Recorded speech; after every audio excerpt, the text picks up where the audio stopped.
Hello friends, good morning.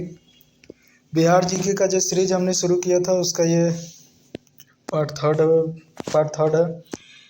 Bihar में आने वाले एग्ज़ाम्स को देखते हुए इस सीरीज को जल्द से जल्द कंप्लीट किया करते हैं। अभी आज देख लेंगे आज के क्लास में प्राचीन बिहार में सामाजिक एवं धर्म सुधार आंदोलन। धर्म सुधार आंदोलन में यदि देखा जाए सबसे पहले बौद्ध धर्म के बारे में देखते हैं। बौद्ध धर्म 6ठी सदी ईसा पूर्व में धार्मिक आंदोलन का प्रमुख केंद्र कहाँ था? मगध में था। 6ठी ईसा पूर्व में धार्मिक आंदोलन का प्रमुख केंद्र कहाँ था? मगध में। किस वेद में वर्ण व्यवस्था की चर्चा की गई है? तो वर्ण व्यवस्था की चर्चा किस वेद में की गई है?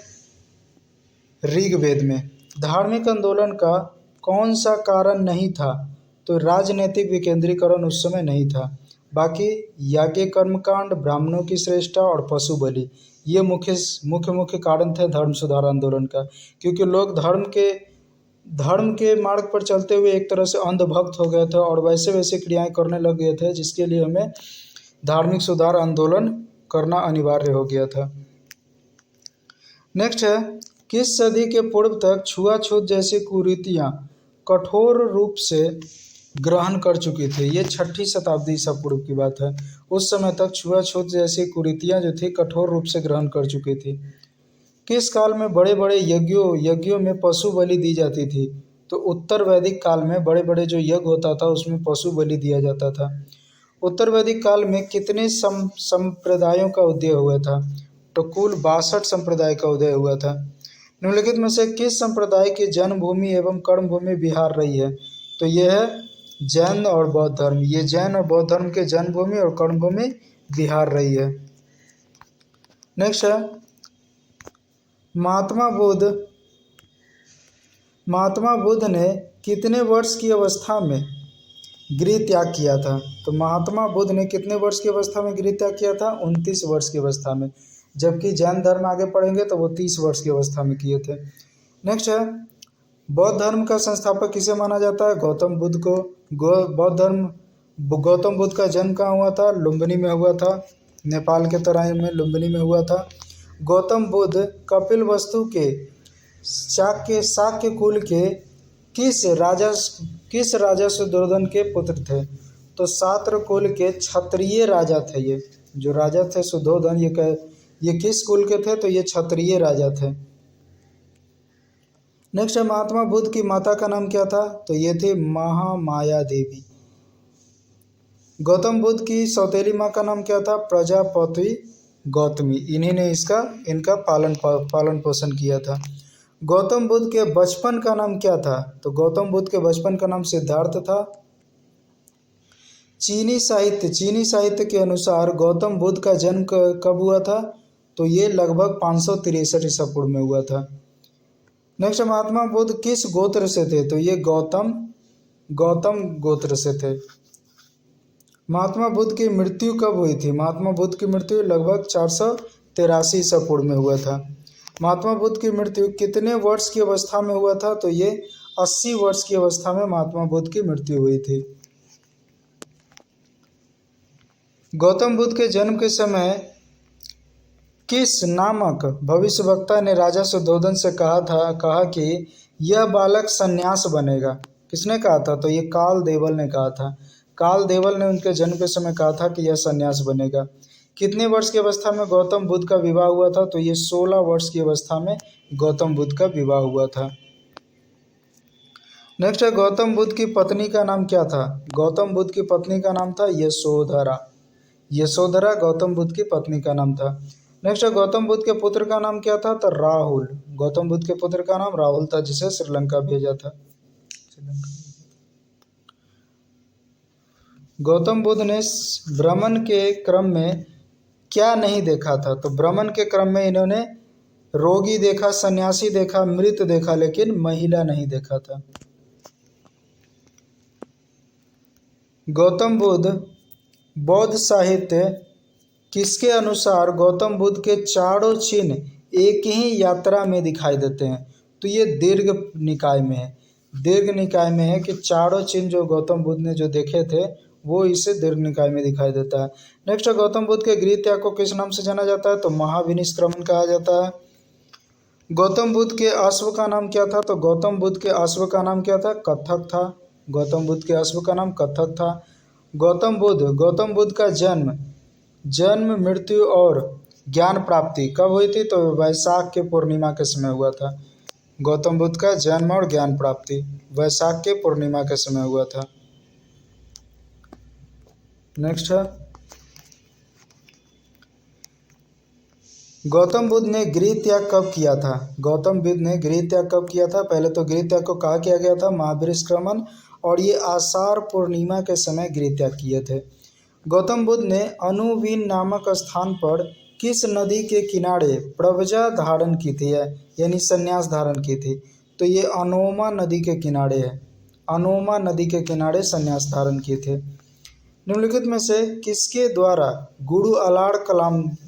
किसके प्रथम गुरु अलाड़ कलाम थे? तो महात्मा बुद्ध के प्रथम गुरु का नाम था अलाड़ कलाम। गौतम बुद्ध अलाड़ कलाम से कहाँ मिले थे? तो वो वैशाली में मिले थे। गुरु अलाड़ कलाम किस दर्शन के विद्वान थे? तो ये थे सांख्य दर्शन के विद्वान। गौतम बुद्ध ने अपने गुरु रुद्रक रामपुत से कहाँ मिले थे? वैशाली में मिले थे। अपने गुरु रुद्रक रामपुत से वैशाली में। अलाड़ कलाम भी वैशाली में मिले और रुद्रक रामपुत भी वैशाली में। नेक्स्ट है, कौन गौतम बुद्ध के गुरु नहीं थे? तो गौतम गुरु कौन कौन नहीं थे? याज्ञवल्क्य और नागार्जुन नहीं थे कौन? तो रुद्रक रामपुत गुरु थे। कहाँ के वनों में गौतम बुद्ध ने कठिन तपस्या की थी? तो ये उड़ुवेला के वन में। उड़ुवेला के वन में ये क्वेश्चन VVI है, अक्सर BPSC या बिहार दरोगा या बिहार पुलिस में अक्सर पूछा जाता है, या बिहार के लगभग सभी एग्जाम में ये क्वेश्चन बार बार देखने को मिलता है। बताइए वह कौन सा वन था जहाँ गौतम बुद्ध ने कठिन तपस्या किए थे? उड़ुवेला में। ये तो सभी को पता है कि किस वृक्ष के नीचे तपस्या किए थे, लेकिन किस वन में किए थे? ये थे उड़ुवेला वन में। नेक्स्ट है, अपने साथियों के साथ बुद्ध ने तपस्या प्रारंभ की थी। कितने साथियों के साथ? तो अपने 5 अनुयायियों के साथ इन्होंने तपस्या आरंभ किया था। नेक्स्ट है, किसने गौतम बुद्ध के साथ वन में तपस्या की थी? तो गौतम बुद्ध के साथ वन में तपस्या किसने किया था? कौंडिल्य ने किया था। कौंडिल्य ने गौतम बुद्ध के साथ ही तपस्या किए थे। नेक्स्ट है, किसने महात्मा बुद्ध के साथ उड़ुवेला वन में तपस्या धारण की थी? तो ये अजवप्पा 80 लगभग 5 साधुएं थे जिसके साथ उड़ुवेला वन में तपस्या धारण किए थे। गौतम बुद्ध ने किस नदी के तट पर तपस्या प्रारंभ किए थे? तो निरंजना नदी के तट पे तपस्या प्रारंभ किए थे। कितने वर्ष की अवस्था में गौतम बुद्ध को ज्ञान प्राप्त हुआ था? तो 35 वर्ष की अवस्था में। 29 वर्ष की अवस्था में इन्होंने गृह त्याग किया था, जिसे महाविनिष्क्रमण कहा गया, और उसके 6 साल बाद 35 वर्ष की अवस्था में इन्हें ज्ञान की प्राप्ति हो गई। नेक्स्ट है, तपस्या के कितनवें दिन गौतम बुद्ध को ज्ञान प्राप्ति हुआ? तो तपस्या के 49वें दिन, ठीक है, 49वें दिन इनको ज्ञान की प्राप्ति हुआ।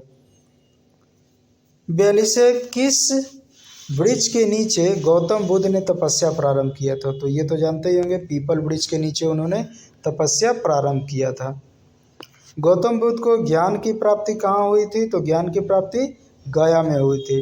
किसने गौतम बुद्ध को खीर खिलाया था? तो ये सुजाता है। ये क्वेश्चन BPSC में आ भी चुका है कि मृत्यु जब हुआ था उस समय उनको खीर किसने खिलाया था, या किसके खीर खाने के बाद उनकी मृत्यु हुई थी? तो वो सुजाता थी, जिसके खीर खिलाने के बाद उसे महापरिनिर्वाण प्राप्त हुआ था। नेक्स्ट है, महात्मा बुद्ध कब बोधिस्व कहलाए? तो ये ज्ञान प्राप्ति के बाद कहलाए, बोधिस्व कहलाए थे। नेक्स्ट है, ज्ञान प्राप्ति की घटना को बौद्ध धर्म में क्या कहा गया? तो निर्वाण कहा गया है। ज्ञान प्राप्ति को बौद्ध धर्म में क्या कहा गया? निर्वाण। नेक्स्ट है, बुद्ध ने सर्वप्रथम कहाँ शिष्य बनाया था? तो ये बोध गया में शिष्य बनाया था। सबसे पहले बोध गया में ही शिष्य बनाए थे। नेक्स्ट है, निम्न में से किसको गौतम बुद्ध ने बोध गया में अपना शिष्य बनाया था? तो वो कौन कौन थे, एक तमस थे और एक भल्लिक थे। तमस और भल्लिक थे जिसको बोध गया में अपना शिष्य बनाए थे, गया में 2 शिष्य बनाए थे। नेक्स्ट है ज्ञान प्राप्ति के बाद गौतम बुद्ध सर्वप्रथम कहाँ गए, तो ज्ञान प्राप्ति के बाद गौतम बुद्ध सर्वप्रथम सारनाथ गए थे। महात्मा बुद्ध ने अपना प्रथम उपदेश कहाँ दिया था, तो ये सारनाथ में दिए थे अपना प्रथम उपदेश। बुद्ध द्वारा दिया गया उपदेश क्या कहलाता है, तो धर्म चक्र परिवर्तन कहलाता है। बौद्ध संघ की स्थापना कहाँ हुई थी, तो सारनाथ में हुई थी। प्रथम उपदेश भी सारनाथ में दिया और बौद्ध संघ की स्थापना भी सारनाथ में किया गया था। प्रथम उपदेश देने के बाद बुद्ध सारनाथ से कहाँ गए थे, तो सारनाथ के बाद उपदेश देने के बाद तुरंत वाराणसी चले गए प्रथम उपदेश देने के बाद। नेक्स्ट है वाराणसी में महात्मा बुद्ध किसके घर पर रुके थे, तो श्रेष्ठी पुत्र के घर पे रुके थे। जब वो वाराणसी गए तो किससे शासक ने गौतम बुद्ध को वेणुवन बिहार दान में दिया था, तो ये बिंबिसार में दिया था, यानी बिंबिसार लगभग उसके समकालीन थे। तो बिंबिसार ने उसको वेणुवन बिहार दान में दिया था। नेक्स्ट है कौन बौद्ध गौतम बुद्ध का शिष्य नहीं था, तो देखो सारिपुत्र था, उमाली था, मोगद्यायन था, जम्बूत नाम का कोई शिष्य नहीं था। नेक्स्ट है सारिपुत्र एवं उपाली गौतम बुद्ध के शिष्य कहाँ बने थे, तो सारिपुत्र उपाले कहाँ बने थे, राजगिरी में। 2 गो देखे थे, गया में शिष्य बना था और 2 गो राजगिरी में बने। गौतम बौद्ध संघ में शामिल होने वाली प्रथम स्त्री कौन थी, तो उसकी अपनी मौसी, जिन्होंने उनको पाल पोस कर बड़ा किया था, प्रजापिता गौतमी। किसके कहने पर गौतम बुद्ध ने स्त्रियों को बौद्ध संघ में शामिल किया था, तो आनंद के कहने पर उन्होंने स्त्रियों को भी बौद्ध संघ में आने दिया। स्त्रियों के बौद्ध संघ में शामिल होने पर किसने कहा था कि जो बौद्ध धर्म 1000 वर्षों तक चलता, अब 500 वर्षों में ही समाप्त हो जाएगा। तो गौतम बुद्ध ने कहा था, गौतम बुद्ध को ये एहसास हो गया था कि स्त्रियों को इसमें नहीं लाना है, लेकिन आनंद के कहने पर इन्होंने ला दिया। लेकिन इन्होंने ये भी कहा कि जो बौद्ध संघ 1000 वर्षों तक चलने वाला था, अब 500 वर्ष भी नहीं चलने वाला है, क्योंकि ध्यान के क्रम में यदि स्त्रियां यदि होगी तो शायद ध्यान भटक सकता है, ये शायद उनको शंका था। नेक्स्ट है निम्न में से कौन गौतम बुद्ध का चचेरा भाई था, तो देवदत्त था। आप लोग 5वां 6ठा के बुक में पढ़े होंगे देवदत्त और गौतम बुद्ध की कहानियाँ। तो चचेरा भाई था वो देवदत्त था। देवदत्त कहाँ गौतम बुद्ध का शिष्य बना था, तो लुम्बिनी में बना था। लुम्बिनी में गौतम बुद्ध जो है देवदत्त का शिष्य बना। लास्ट में देवदत्त भी शिष्य बन ही गया लुम्बिनी में जाकर। नेक्स्ट है ज्ञान प्राप्ति के कितने वर्ष बाद गौतम बुद्ध वैशाली पहुँचे। ज्ञान प्राप्ति के 8 वर्ष बाद वो वैशाली पहुँचे। नेक्स्ट है कहाँ के शासक ने गौतम बुद्ध को कुट्टनशाला नामक विहार दान में दिया था, तो ये लिच्छवी थे। लिच्छवी के शासक कुट्टनशाला नामक विहार दान में दिया था, लिच्छवी के शासक ने। वो पहले देखे थे बिंबिसार के शासक ने दिया था दान में, और अब देख रहे हैं लिच्छवी के शासक ने दिया। नेक्स्ट है कहाँ की नगड़ वधु गौतम बुद्ध की शिष्या बनी थी, तो वैशाली की नगड़ वधु थी, यानी शादीशुदा स्त्री थी वैशाली की। नेक्स्ट है वैशाली की नगड़ वधु का क्या नाम था, तो आम्रपाली थी वैशाली की नगड़ वधु। किसके शासक की पत्नी बुद्ध की शिष्या बनी, तो मगध के शासक की पत्नी थी। मगध के शासक की पत्नी थी जो गौतम बुद्ध के शिष्य बनी थी। मगध के शासक बिंबिसार की पत्नी का नाम क्या था, तो मगध के शासक बिंबिसार की पत्नी का नाम क्षेमा था। ज्ञान प्राप्ति के 20वें वर्ष बुद्ध कहाँ गए थे, तो ज्ञान प्राप्ति के 20वें वर्ष बुद्ध कौशल गए। ज्ञान प्राप्ति के 8वें वर्ष वैशाली पहुँचे और 20वें वर्ष कौशल पहुँचे। निम्नलिखित में से कहाँ कौशल की राजधानी थी, कौशल की राजधानी श्रावस्ती थी।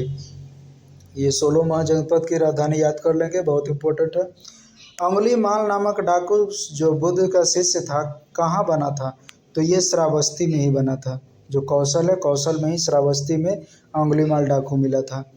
बुद्ध ने अपने जीवन में सर्वाधिक उपदेश कहाँ दिए थे? तो श्रावस्ती में ही दिया था, जहाँ पर अंगुलीमाल डाकू भेटाया था। बुद्ध की मृत्यु कहाँ हुई थी? तो कुशीनगर में बुद्ध की मृत्यु हुई थी। किसका मांस खाने से बुद्ध को उदर का विकार हुआ जिससे उसकी मृत्यु हो गया? तो कहा जाता है कि सूअर के मांस खाने के उपरांत बुद्ध की मृत्यु हो गई थी। बुद्ध की मृत्यु की घटना को क्या कहते हैं? महापरिनिर्वाण। महापरिनिर्वाण और महाधर्म और धर्म चक्र परिवर्तन, गृह त्याग को महापरिनिर्वाण, मृत्यु की घटना को, कैवल्य ज्ञान प्राप्ति को।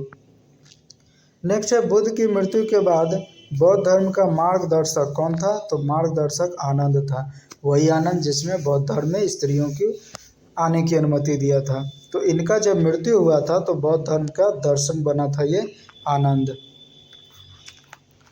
नेक्स्ट है, निम्नलिखित में से किसका अंतिम वाक्य अप्पा दीवो भव था? अप्पा दीवो भव एक संस्कृत वाक्य है, अप्पा दीवो भव अंतिम वाक्य है, ये गौतम बुद्ध का अंतिम वाक्य था। अप दीपो भव, ठीक है, अप दीपो भव यानी कहने का मतलब है अब मैं दीपक बन चुका।